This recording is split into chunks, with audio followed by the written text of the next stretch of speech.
What is going on, everybody? Bobby Fi here. Sorry for a little bit of the delay, but no, we're actually pretty much starting on time. We have Mark in the studio who's helping us out, which is great, and we actually will be able to show some graphics and whatnot. We're going to keep improving the site day by day. It's obviously a really, really important slate today. I've got 3 entries in that 2,500, and it's $1 million for first. So this is going to be a big deal. This is a big slate. This is look, the first whatever couple years I think I played NBA, I don't think there was any, maybe it was more than that. There was no $1 million for first place tournament. So today is a day I'm really focused in. I think this is a really tough slate. I don't think this is like, there's some obvious spots, but even, you take away a few of the guys, like there's a bunch of guys, like, Cameron Payne's going to be 1,000,000% owned. Trey Lyles, I have too much of him, but I'm going to try to find a way to get away from that because I don't feel like it's guaranteed that he gets the same run.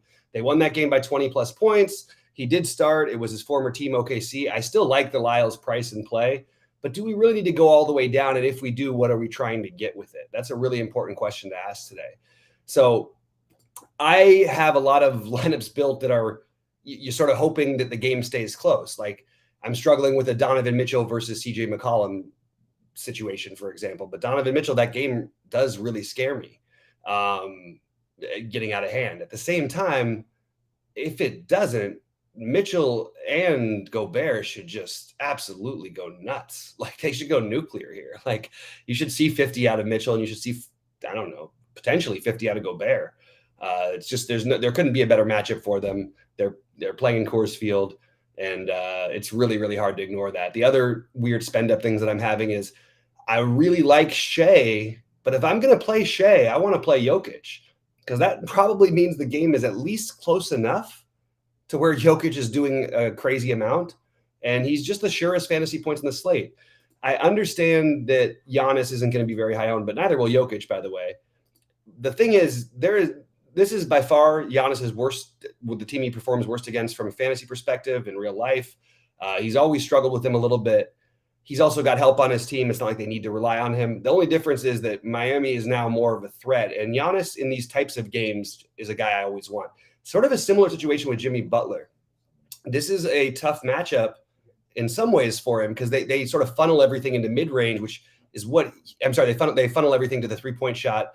And he's like the mid-range killer, but at the same time, like they should run the offense through him. He would have got there big time the last 2 games. They just happen to be blowouts. It's a really good game, but it's hard to figure out where to spend. So those are some guys I'm spending on. I love De'Aaron Fox. I really like Sabonis. I'd like to get Brandon Ingram and a little McCollum involved. But overall, it's kind of a tough slate because you're going to have to hope some games stay close for you to realize your full expected value. And just playing, Shea without Jokic on the other end is totally fine. But if Shea gets 60, don't you think that game is probably close-ish, like within 20 points, meaning Jokic plays the fourth quarter? That's sort of here's one thing, Bobby. We didn't. You're already there. I didn't even see you. Yeah. We didn't do a deep dive on this because we were just doing the just an overall view of stuff. But I was going to ask you about the Shea and Jokic thing.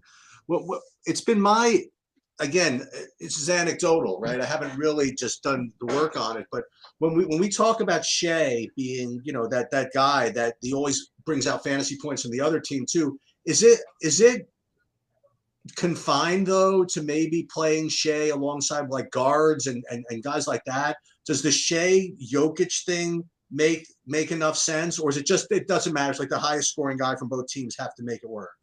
No, so no. My thinking is that just first of all, OKC is just they've been much better defensively, but overall they're pretty inept defensively. So it's really anyone. But the truth is, in general, it would be the other guards that have really lit them up when they've needed to rely on Shea. But that's not really. I don't want to overreach on this. The truth is that every single night the best play is Jokic to average out fantasy points. Giannis is there, but he's not as high as Jokic is, because of the amount that he needs to do when the games are close. And Giannis simply has 2 other basically all-star players on his team. Jokic doesn't have any of these luxuries. So I like the idea of pairing them. My point is that you can absolutely play them on their own. To me, it makes more sense to play them together because it means the game is close. If the game is close, I expect Jokic to be over 65 fantasy points at least. And I expect if the game is close, I expect 55 at least out of Shea. Again, close doesn't have to be it ends within 10 points. Close meaning that it's within 20 points in the fourth quarter and these guys are actually still playing. You know what I mean? Absolutely. And that's the way that I'm trying to treat this situation. So again, that's what I'm struggling with. We have these values, and what's crazy is that it's some of the values are a little bit, they're a little suspect. I was mentioning the Trey Lyles thing, I think, before you got here. I think it's a little suspect to just assume that he's going to play as much as everybody thinks he's going to. Now, I think he could play 32 minutes. I think he could play 18 minutes. I think both are possible. I would like to see a starting lineup before I know. Unfortunately, that game's not till a little later, so we're not going to have that. But that's a really important thing. I think that, but the thing is, if these values hit, like there's 10x potential out of Keon Johnson, who's a play that I don't have. It's not like I'm like locking these guys in. I don't think his minutes are locked in either. Portland's got a bunch of different guys they can sort of rotate. Keon Johnson at least has some pedigree. He was the 21st pick in last year's draft.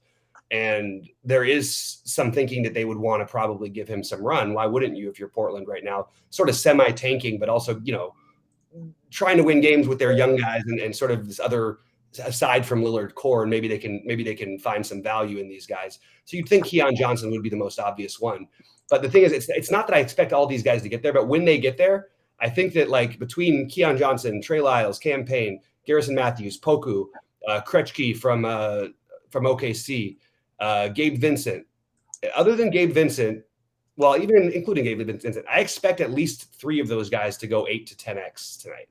Maybe 7 to 10x is the better way to put it. But I really think that's a really likely outcome. So getting exposure is important to these guys. The problem is, I don't think any one of them individually outside of Cam Payne. And again, we have to worry about his minutes and see what they say about that. So from what I can tell, it looks like he's good to go. But if for any reason that isn't the case, and we hear some word later on, I'm going to try to leave $100 in my campaign lineups. And again, I'll have other players from that game. But you can make a switch from I prefer Cam Johnson over Jay Crowder, but you can always switch to Aaron Holiday if Aaron Holiday starts and Cam Payne is limited to 20 minutes. Let's say you could always switch to Aaron Holiday and Crowder instead of Cam Payne and Cam Johnson. But you're going to want to have pieces of that game everywhere. And I guess that's really where I should have started with the slate. I just think it's an interesting slate as we have this value, but what are we spending up for? Nobody stands out as being in a particularly amazing spot on the high end to me. Giannis is a tough matchup. Embiid's got Harden now. Both of those guys have each other, I guess. So Shea, again, you have to worry about the game staying close, but if it stays close, and even if they lost by 21 in the last game, he put up 67. At the same time, Fox put up 50 in that game too. Jokic has the OKC the same thing as Shea. You have to worry about the game staying close. Sabonis is a little pricier than we're used to paying him, although I do like Sabonis, to be honest with you. CJ McCollum, we're not used to paying $9K for CJ McCollum, but he's been in this role been really, really solid. Again, it feels more like a cashy type of a play to me. But maybe that's what we need, though. So I'm sort of struggling with all these decisions. And then you have Donovan Mitchell with the same thing, because all these spend-ups have a lot to worry about without, say, like De'Aaron Fox. I'm not overly worried that New Orleans – now, they could kill Sacramento. It's the NBA. But most of the spend-ups have a lot to worry about and don't feel great to me. We have some value that I expect to get there. So maybe one thing you could do is try to middle out your builds a little bit more. Like, I'm not playing Giannis on DK in all honesty. I have a couple lineups with him on FanDuel. He can run he and Butler really cheap, so it's easy. But I don't know, man. It's a weird slate when you have some value, but the guys you're spending up for have some serious concerns. So here's a couple of comments based. I mean, you said a lot there. Here's a couple of comments. First of all, I wrote down something that Bobby said, which really merits thought. Is Bobby and I probably predict blowouts more than most people. In other words, there are a lot of people say, I just don't feel like predicting a blowout. I can't do it. I don't care if it happens, it happens. But also, I think it's important to highlight what Bobby just said, is that for a guy to be impacted by a blowout, it's not just like, you can't say, oh, the game, they won by 20, so they didn't get their run. No, I mean, like, you're going to play your guys in the fourth quarter if it's probably within 20 points. Right. Okay. And so even if like a team is a 13-4, even if the team's a 13-point favorite, right? I mean, it still rates to be within that point spread. You know what I mean? Like during the fourth quarter. So I don't want to get too carried away with it. But what I think there's one guy that you kind of just like glossed over. Two guys you kind of glossed over that I think we got to think about a little more, and that's Embiid and Harden. Mhm. You have Jokic, who's a high projection. You have what's his name? Giannis, who's a high projection.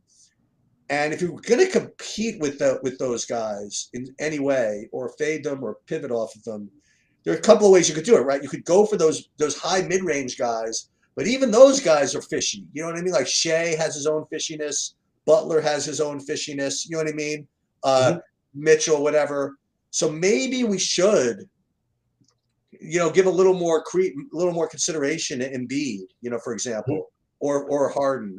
I was playing around with, I'm playing a DraftKings, one of the big ones, and then Mhm. I spent like way too much time on my FanDuel line. I was like really struggling with it, back and forth, back and forth. And every once in a while, I'm like, okay, I'm just going to play Embiid. And then I just didn't, right? And then I ended up like, maybe I put Harden in here, and I just didn't. I just have this weird feeling that you're supposed to play one of those guys. You know what? I trust you have good instincts. I don't have like I know the Knicks pretty well. You probably know them better than I do. I they're good against the center spot. We did just see this matchup, and Harden just put up 80 fantasy points in the same matchup. So I don't mind if you want to go ahead and play Harden or Embiid. The only thing I'm sort of struggling with is their projection. I mean, the ownership. First of all, Embiid I actually have is higher owned than Jokic on DraftKings. They're going to be close, all three of those guys, and it just feels like when they're close, you're supposed to take the surest one. And to me, that's going to be Jokic or Giannis all the time because Embiid and Harden can eat enough into each other. And by the way, they could end up winning this game by 30. They could blow this team out possibly.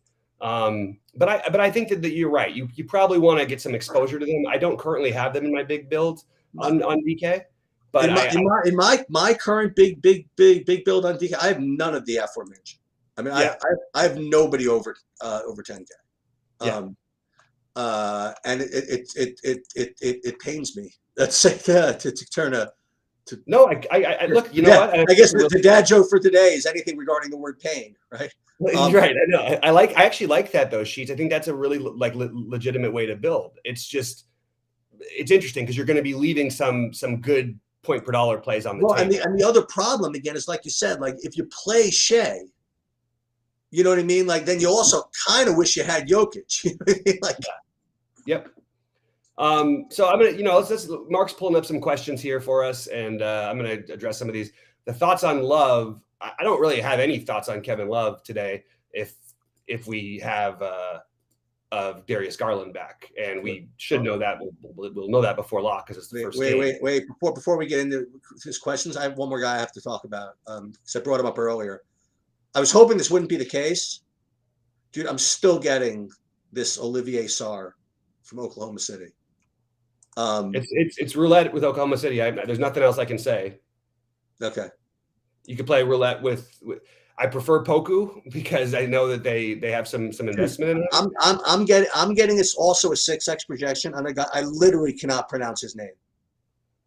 I would like you to pronounce the name. Krejci. Oh, Krejci. Krejci.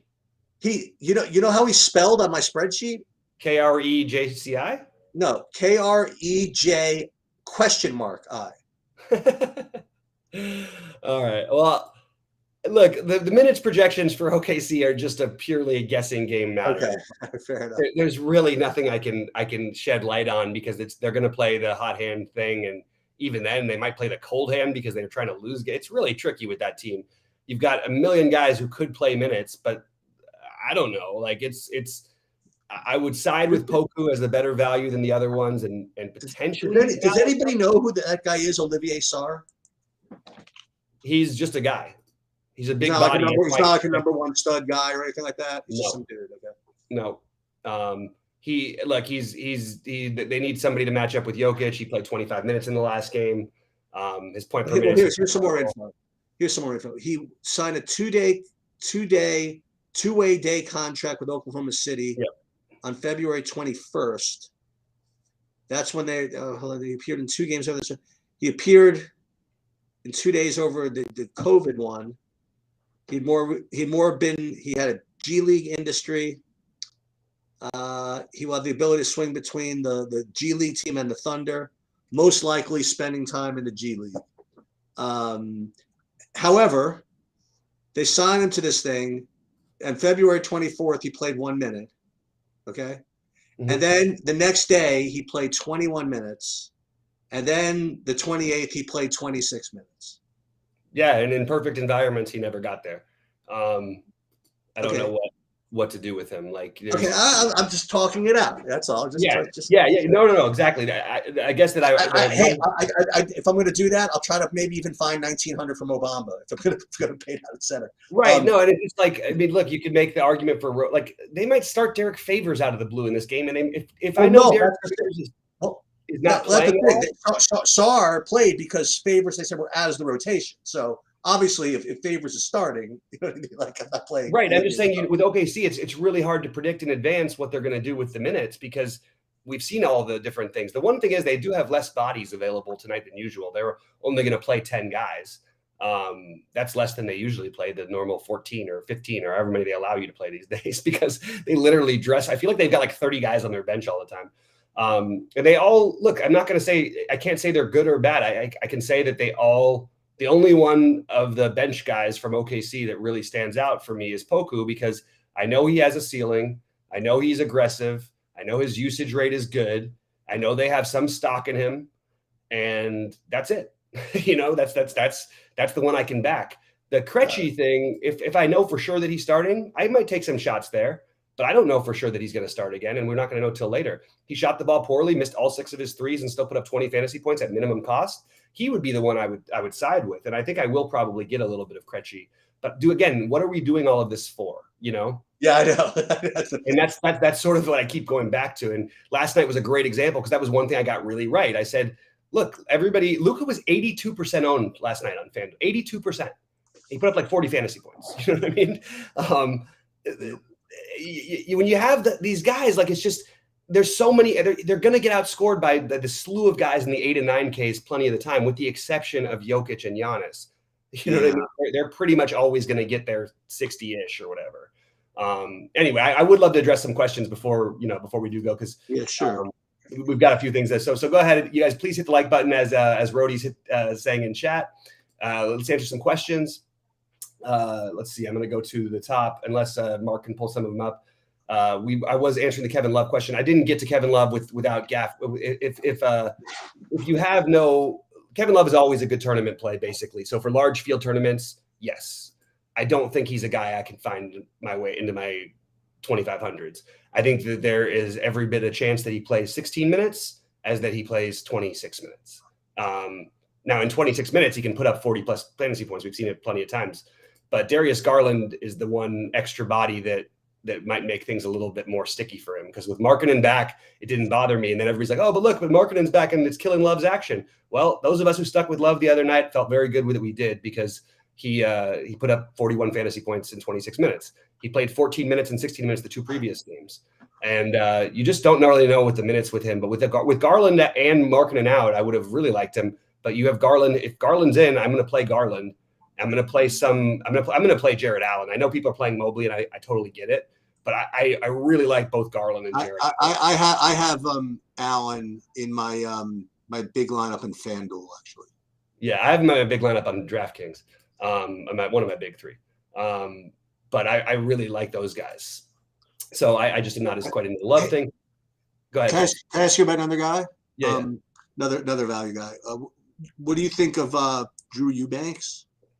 I think he's, again, it's a little bit, it's, the last game, obviously. What worries me is that they have no reason to play him more than they do Watford. And people are going to look at the last game, and you guys got to pay, people have got to understand the way the game scripts work, okay? He played 29 minutes, sort of like a little bit like the Trey Lyles situation.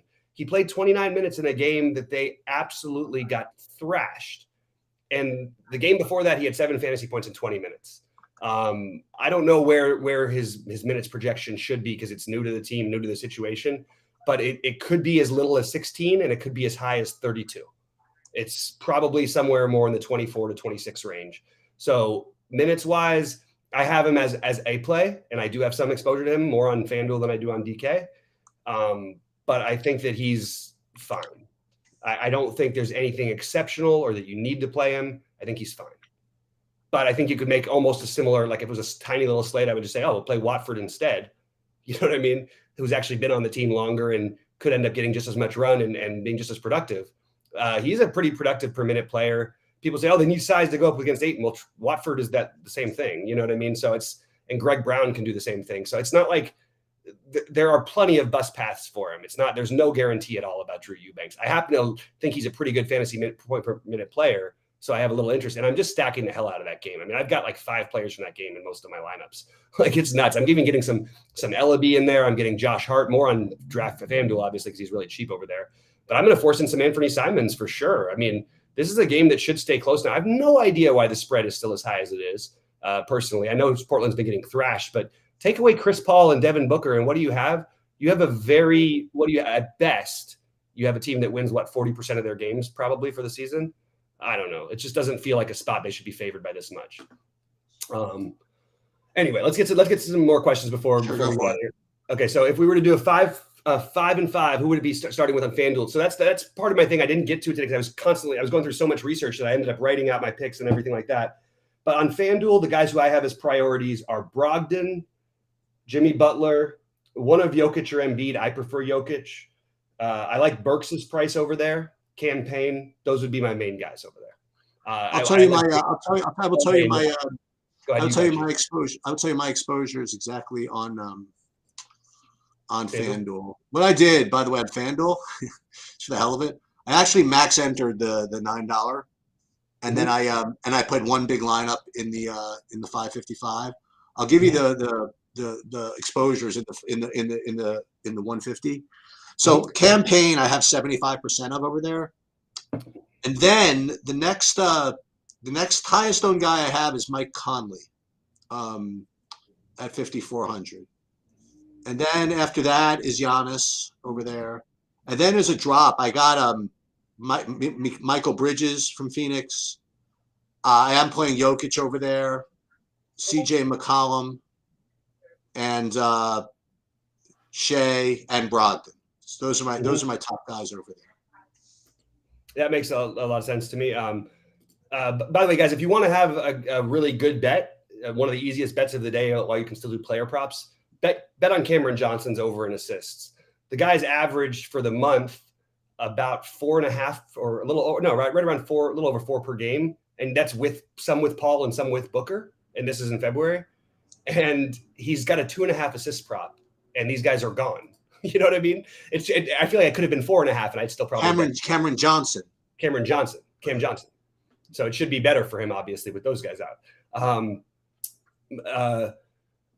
Mikal Bridges and Crowder, I absolutely like Mikal Bridges and Crowder. Like I said, I'm just going with every piece of that game until further notice. And some of it's going to depend. It's going to change a little bit when I see OKC starting lineup, because you never know what OKC is going to do. They might throw something weird at you, like out there. And if Krejci starts, I'm going to probably play a little bit of Krejci. Yeah. So I'm all on board with any of these guys. Basically, there's not a Sun that you could tell me that I would say no to.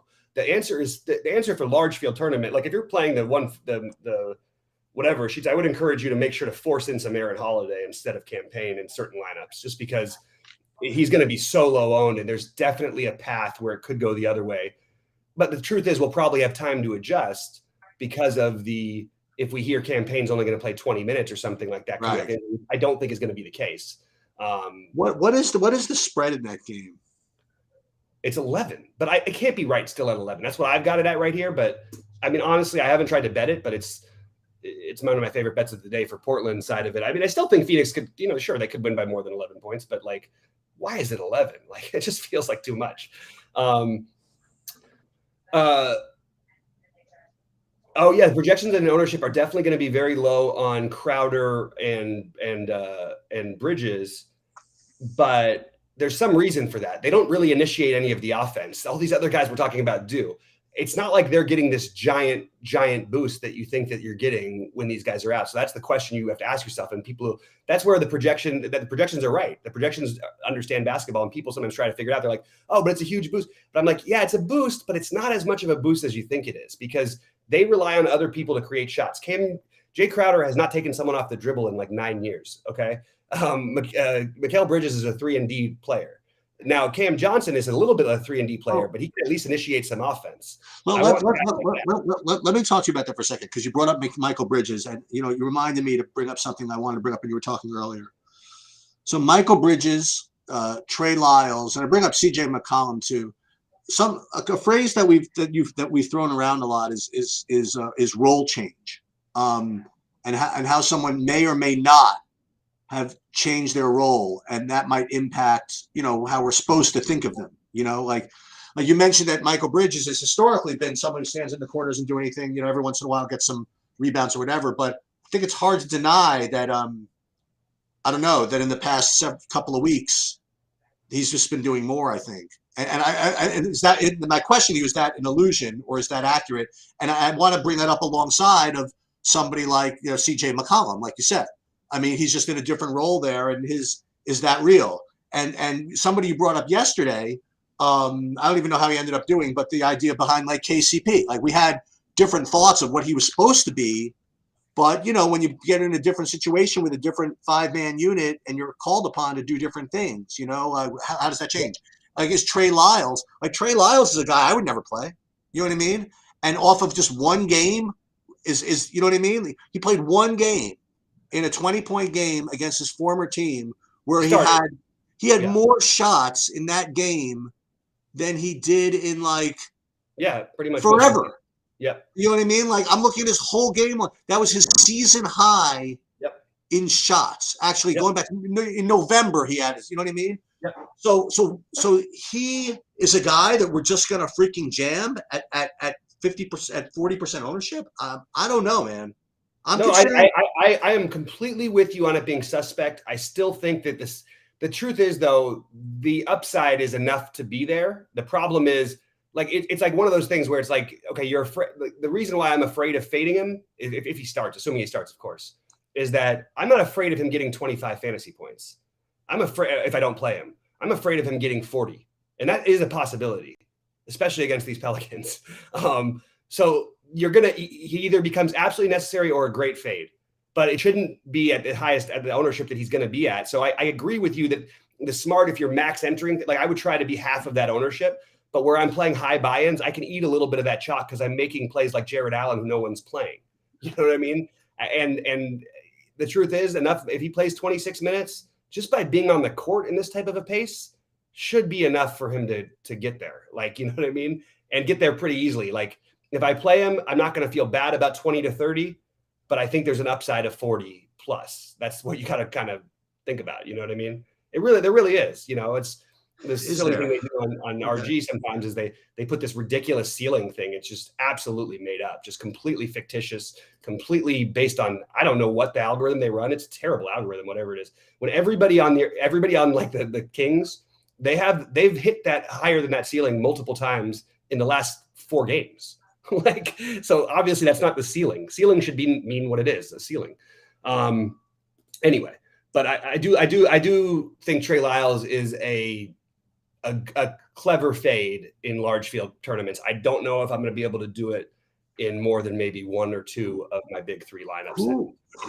I also worry that we haven't done enough work on the Phoenix thing. So give me a second. Well, okay, let me answer a few of the questions from some people. Sure, go for it. Allen or Mobley on FanDuel. Mobley's going to be the more popular play. I like Allen better. I think they're both really close, though. I like both of them quite a bit. To answer a couple other things, one last thing. Let's see. Let's go to no playing for. All right. No, I guess I'm sorry. So Sheets, go ahead. So if they're okay, so what's his name? This is his first game back campaign since what? January 22nd. Yeah. He was questionable leading into today, and I think it's pretty clear that the fact that Paul and Booker are out is sealing the fact that he was going to play. All right. So Yeah, whatever. I was pretty sure he was going to play anyway. Okay. Yeah. I mean, it's an opportunity anyway. He probably try to find a way to play, right? Yeah. However, so he is they're an 11, 12-point favorite, right? What do you think this rotation is going to look like for Phoenix? In other words, we'll see, right? Because we'll see who's starting, but you got to presume that we're going to have. I wouldn't say that, but I would say Holiday, Payne, Ayton, Michael Bridges, and maybe would it be Cam Johnson or would it be Jay Crowder? I don't know. But it's probably 5 of those 6. Like when what's his name comes out, Payne, who comes in for him? Is Elf Payton going to be the first guy off the bench? I mean, if he's the first guy off the bench, he's projected to play I think 10 minutes. Yeah, I know. I'm just. I don't know that Cameron Payne's even going to start, so I can't answer these questions because I know that. Okay. We're speculating. You'd think logically he'd start. He's been part of the team. He knows how to run the offense. He's a good player. All this stuff. He's a good point per minute producer. And you get Shamet's available. Shamet is a wild card play, but we don't have to figure this out because you can just switch from these guys later on if you play enough of them.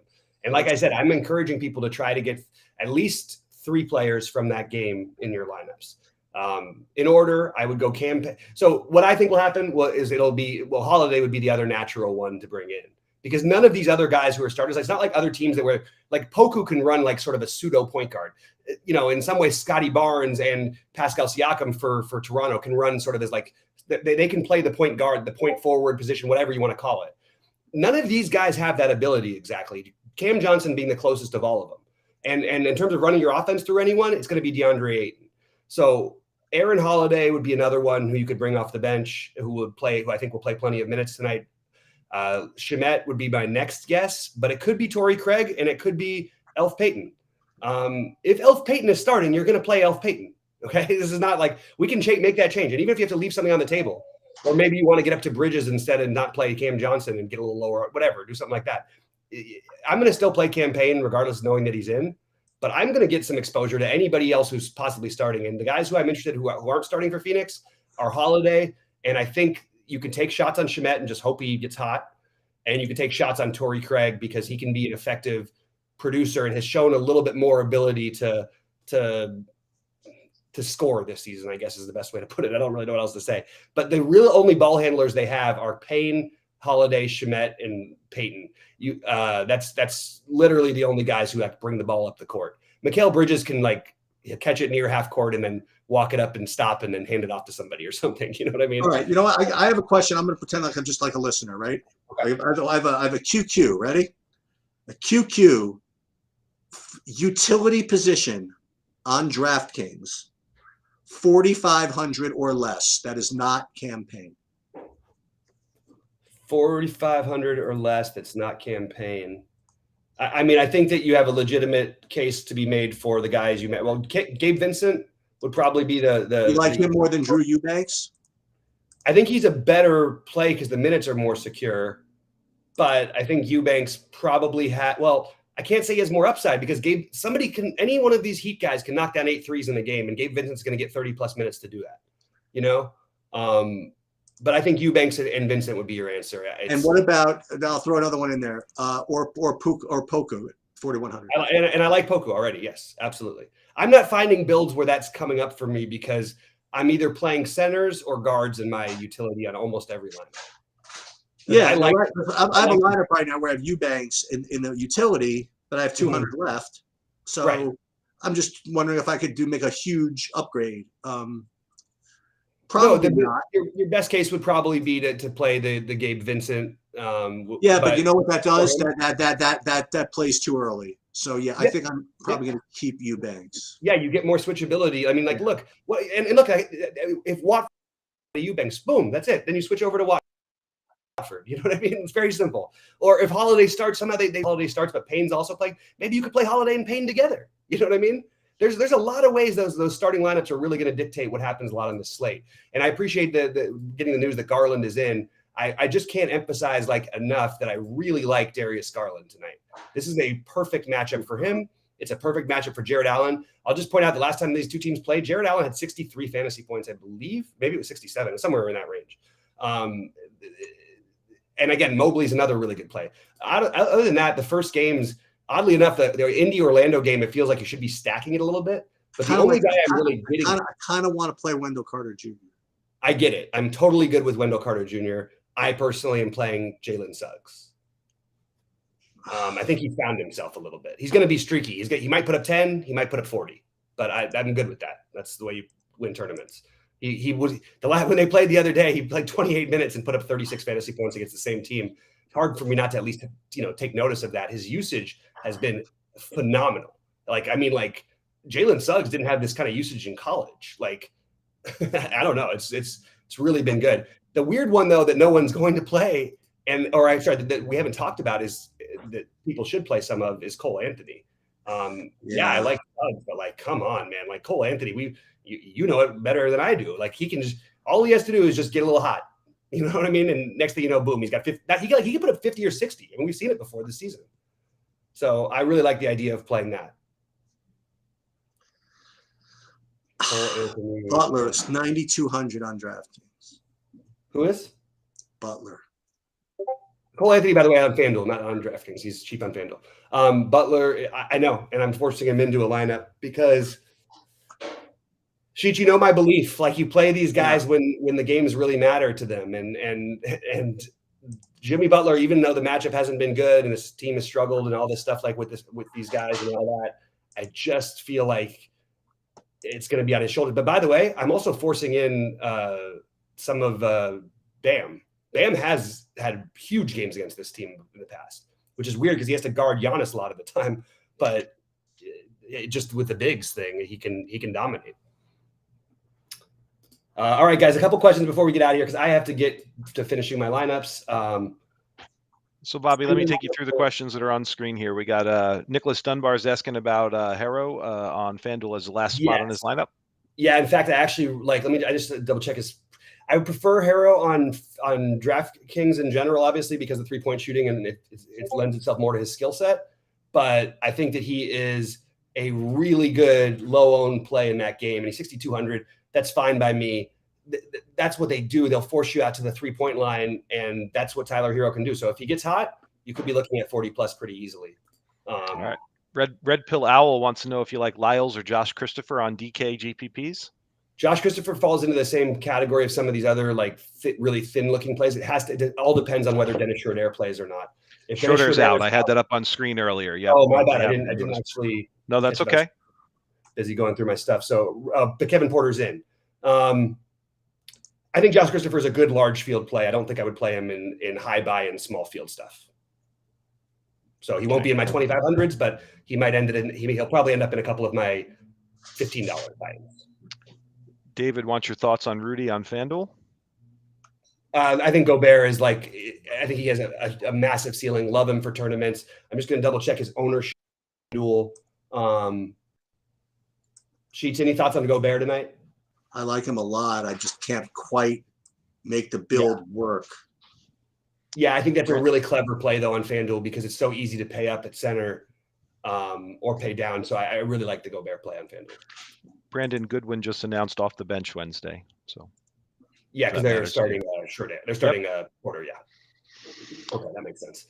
All right, we got the Rudy, and that's all the questions for now, it looks like. Yeah, I think just one from Ghost March. General question, since he's just asking what kind of tournaments you guys normally play, single lineups or mass multi-entry. I think we have a different philosophy. Well, we're actually kind of similar. So I usually play 1 to 5 of high buy-ins, depending on the buy-ins and depending on how I feel about the slate.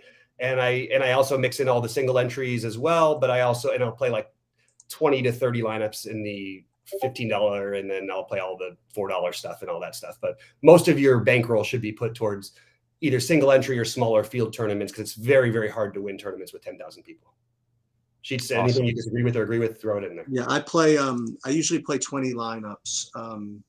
Usually the 20 lineups I put them in the lottery tournament. I've been playing a little bigger recently, so I'm up to 30 lineups in those, and I'll usually take my favorite of those lineups and make it a little less lottery-ish. and put it in whatever the biggest. I just started doing that this year.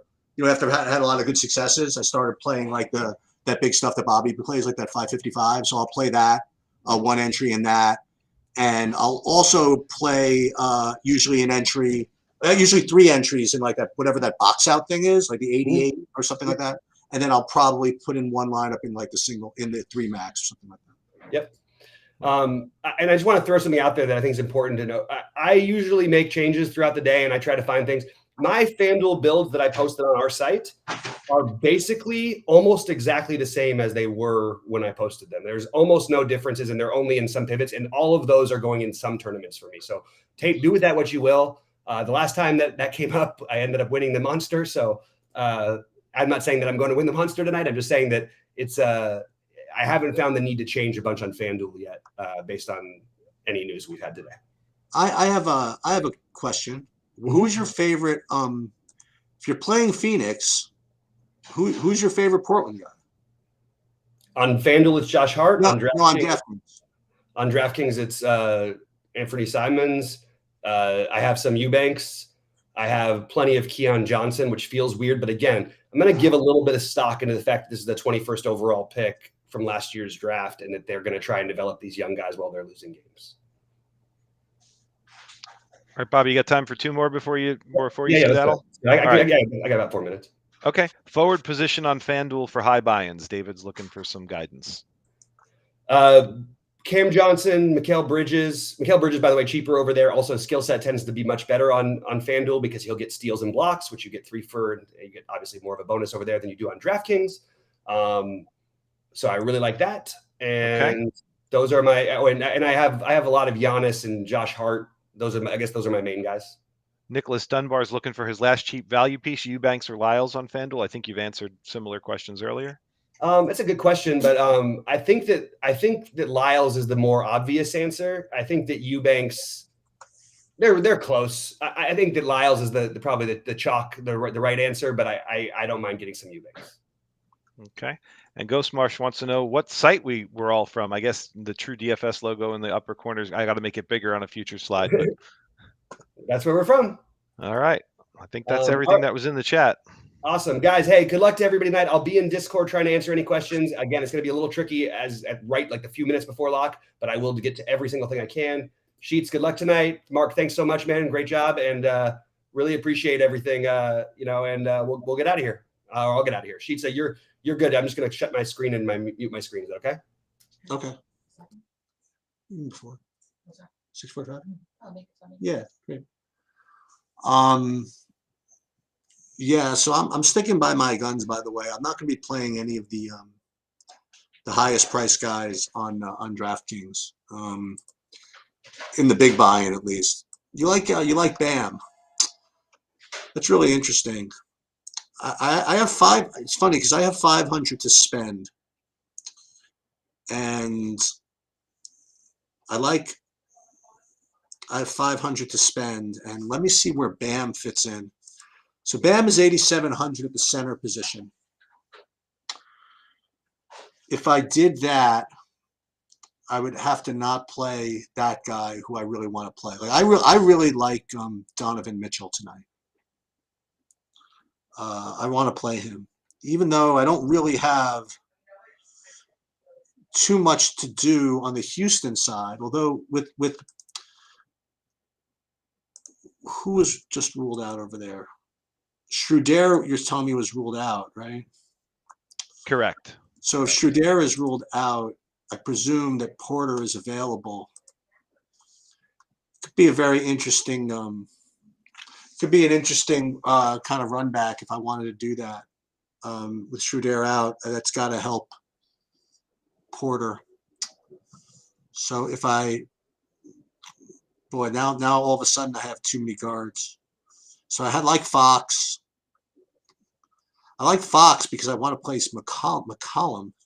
That seems like a good 1-for-1 there. And then I'd like to play Mitchell. I currently have Bogdanovich. I like him as well. It's one of those things that you can't have everybody, right? So if I wanted to play Porter at point guard, it'd have to be instead of either McCollum or Fox. And here's where I usually just go into my sheets, right? So I see Mitchell is rated as one of the top plays. I have McCollum is rated as one of the top plays. Fox is close, but he's like 8% owned. So I do want to play all those guys. So maybe I should just eat it and not worry about the run back, and not worry about the Houston thing. Let me see how bad of a play Bogdanovich is, because I also currently have him. Yeah, he's not so great. So if I took Bogdanovich out of the forward position, now I'm almost at Porter, but I got the wrong position now. So right now I'm in a position where I need a forward of some kind at 6,100 on DraftKings to kind of fill out this lineup. So again, I'm just kind of like on my sheets here, and when I sort everything on DraftKings just by point per dollar, for example, I'm not greedy. I just want like a good play. Conley 6,100, he's a point guard. Jay Crowder, I already have him. I really would prefer to not have to rebuild completely. What I could do is I could put Lyles as a forward, which is interesting. Let's say I faded Lyles. So now I have two positions. Now I have 9,400 to spend between a center and a forward of any kind. So I'm looking at like the rankings here. Of course, Lyles, the top rated forward. Then I have Garrison Matthews, who I don't really want to play off the back-to-back. Cam Johnson I already have. Caleb Martin, Pokashevsky, he's possible. KJ Martin is possible. Jay Crowder I have. Michael Bridges is probably the way I want to do it, but that puts me at 4 Suns, which is for now okay, because I could probably change that a little bit later. So if I did that, then I would have to, oh man, I'm going to really do this. So if I played Bridges at forward, then I could actually play Lyles at center if I want. And that gets me Fox and Lyles. It gets me that run back. And now I have 4 Phoenixes. So I probably am going to have to screw around with that a little bit as we kind of get closer. But I think it's a good place to start. So I'm going to save that for now.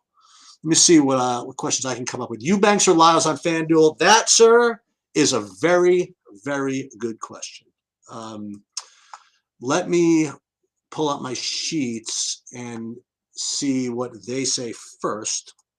And then where is FanDuel?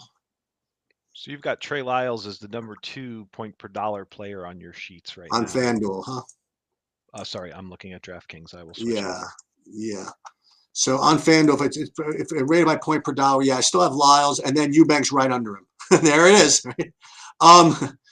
So here's how I usually break the tie. Unfortunately, the ownership is very similar as well. So how do you break that tie? Well, you either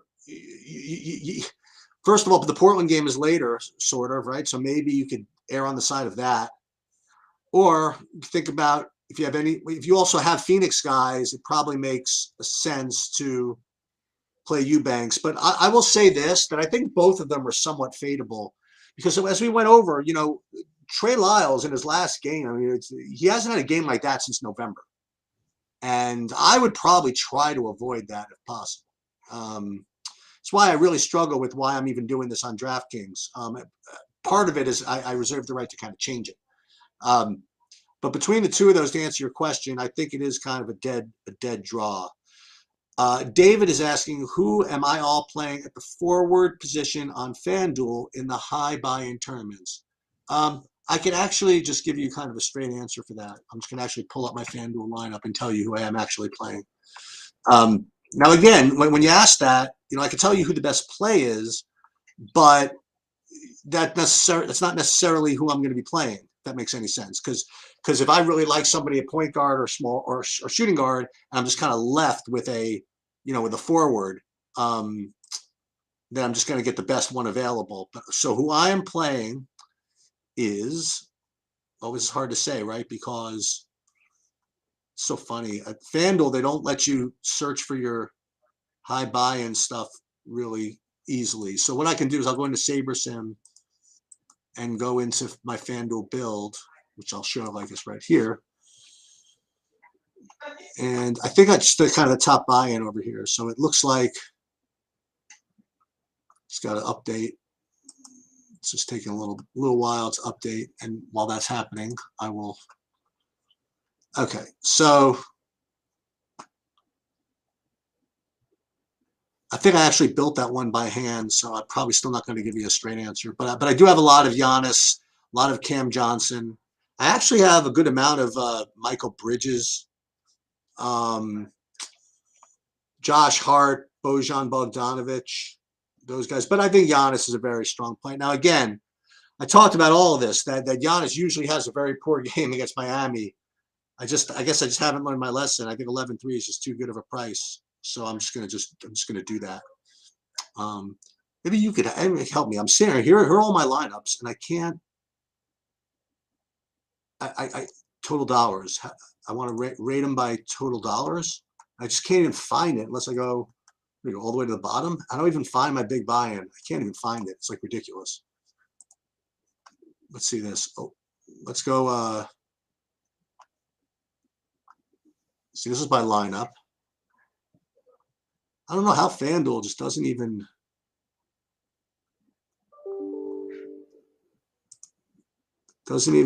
Make it conducive to playing today. All right, so let's see. Oh, so let's hear it. Okay, here we go. All right, so here's who I'm playing.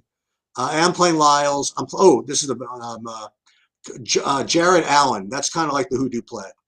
That's who I like. I like Jared Allen, especially on FanDuel. So that is kind of a cool, actually high buy-in type play. Last cheap value piece. Oh, that's you were saying Eubanks or Lyles on. Okay. Project Mayhem is announcing that Max Strus is going to go off tonight. It's like to say that's it's in the range of outcomes. It's the best I can say that. So as there was kind of a dearth of questions, Mrs. Sheets asked if dinner was going to be at 7, to which I said, you know what, you can make it 6:45. So I'm gonna probably cut out on you guys. The other thing I'm gonna do before I drop out is I am gonna, for those of you that are interested, I'm gonna update the hockey projections and throw them up there. It's a short slate, but I have a couple of minutes, so I'm gonna do that. And I did update the golf projections. I think it's a pretty cool slate for that. I refer you to his to our breakdown. We have whatchamacallit, we have we have MMA video that I'm going to be doing, which I'm actually going to have a cool underdog over there that I'll talk about. And now I can't quite find the new thing. Oh, what's for dinner? We're going to be having, she's making, she usually, I don't want to give the wrong idea. We're doing turkey burgers and string beans and stuff like that. She's actually an extremely good cook. My wife's a good cook. My daughter is a savant. She's excellent. But in any case, I'm getting hungry just thinking about it. So I'm gonna hang up on you guys. Update the hockey projections, then go eat, and I'll be back probably to be changing those Phoenix lineups a little bit later. But that'll do it. Good luck. Thanks, Mark, for moderating and getting everything up there. And I'll catch up with you later. Absolutely. Thanks.